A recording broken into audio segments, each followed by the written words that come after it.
So the Barrie Colts and the Ottawa 67s go head-to-head to open the Thanksgiving long weekend, and it was a bit of a chess match here tonight between the Barrie Colts and the 67s, and it was a back-and-forth affair between these two teams. Remember, the 67s perfect to start the year, 4-0, while the Barrie Colts a 2-game winning streak, so you figured something had to give here tonight. So let's break it all down. Also just want to send out a shout out to one of the 67s fans who came and paid a visit into the press box with his big bell.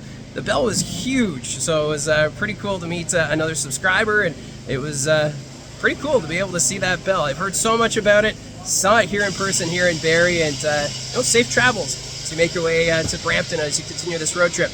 Now, talking about this game, there was a situation where Ethan Armstrong ended up losing the stick early in the first period, and the Ottawa 67s found a way to take advantage, and it was Jack Dever who found the loose puck in front and was able to beat Ben Horevic. That was early in the first period, so the 67s, they would strike early.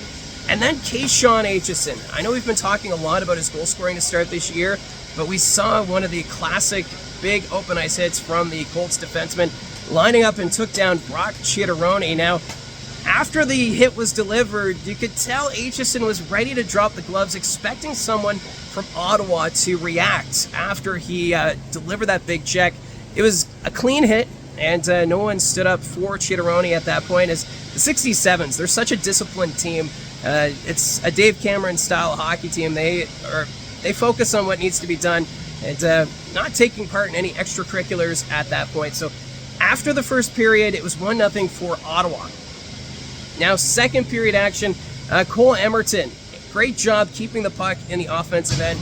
Now, the Barrie Colts, they were on the power play to start, and with Emerton keeping the puck in play, he was able to get it over to Cole Beaudoin, who took the original shot, but Brad Gardner able to put it home to tie the game at 1. Of course, Brad Gardner, a former member of the Ottawa 67s, so that's got to feel good for him, scoring against his former team. So it was tied at 1 at that point. And then we had some more rough stuff. This time, Cooper Foster delivering a hit on Jaden Newton. It looked like he kind of stuck out his leg. I think it was just a reaction trying to slow down Jaden Newton, but for Jackson Pollock, he took exception to it, dropped the gloves, went after Foster, and those two had a pretty spirited tilt.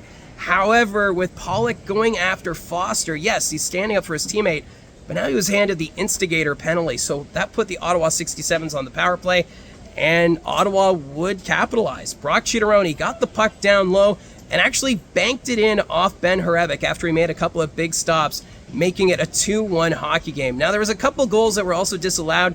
We had one from Calvin Crombie. He went on net, but Fedorov made the original save, and then as he was trying to kick his leg out, knocked the net off its moorings, and then Crombie put it in.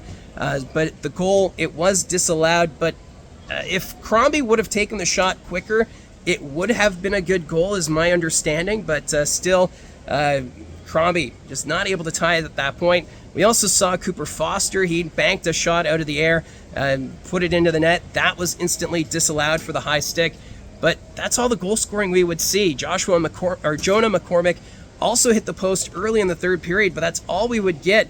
Ottawa really taking over, smothering the play, really limiting the Barrie Colts' chances.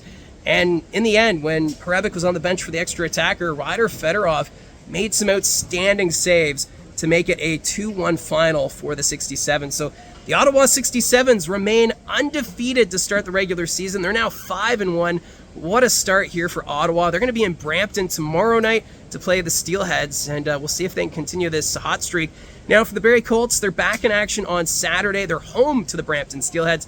But just a note for that broadcast, it will not be on Rogers TV.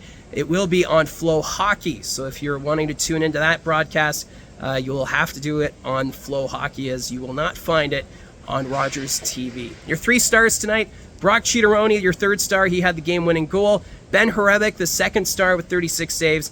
And then Ryder Fedorov, 35 saves, would be your 1st star tonight. But it was a solid road effort here tonight by the Ottawa 67s. Barrie had a hard time getting through the neutral zone. The Barber Poles shutting things down, really making things difficult for Barrie.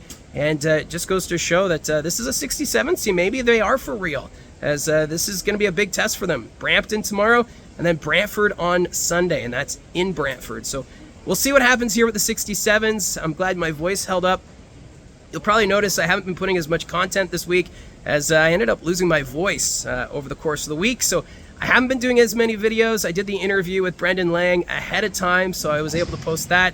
But yeah, my voice, it's okay right now. We'll see what it's like tomorrow morning. But it's a 2-1 final here from the Saddleland Arena. Let me know what your comments down below, your thoughts on the game here tonight, your thoughts on the play of the 67s or the Colts. Either way, love the interaction. Thank you very much for your support. Don't forget to hit like and subscribe.